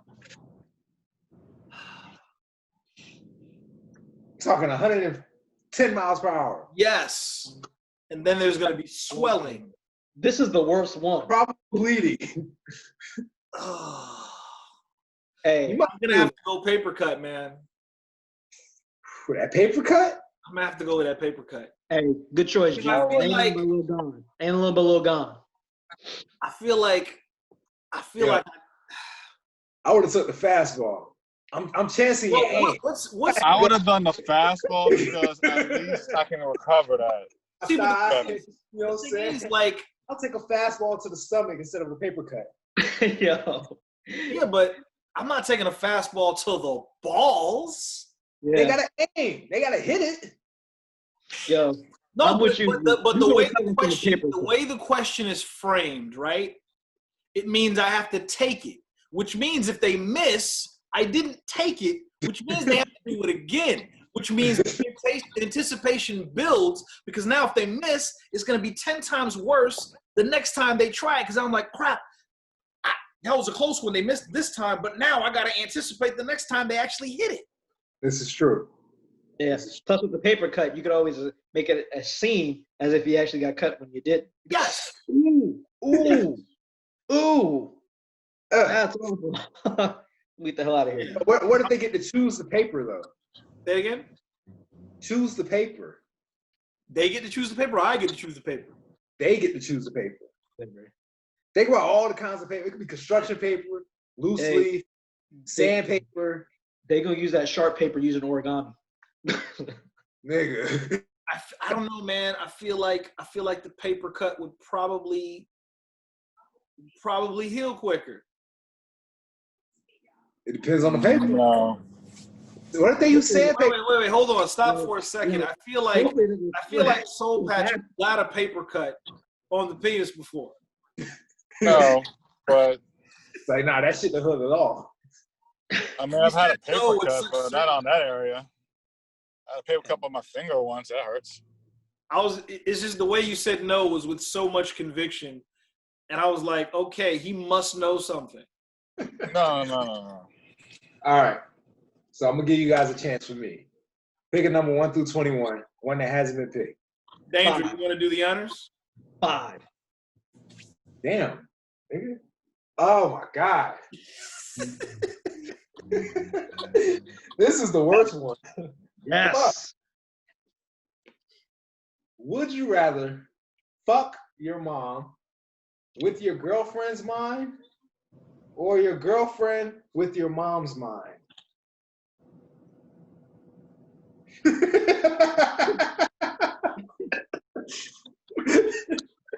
Bro. This is what we're gonna leave. Do we have another topic just at the end of this?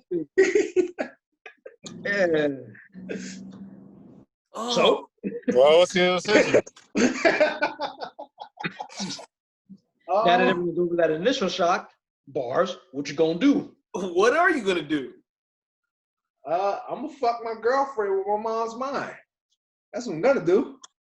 It's gonna be some scissoring.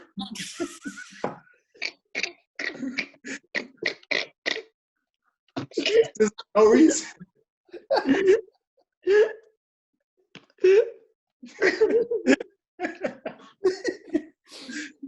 Yo, listen. No, you're gonna start with some heavy petting. You're gonna be doing a lot of hugging for the first round.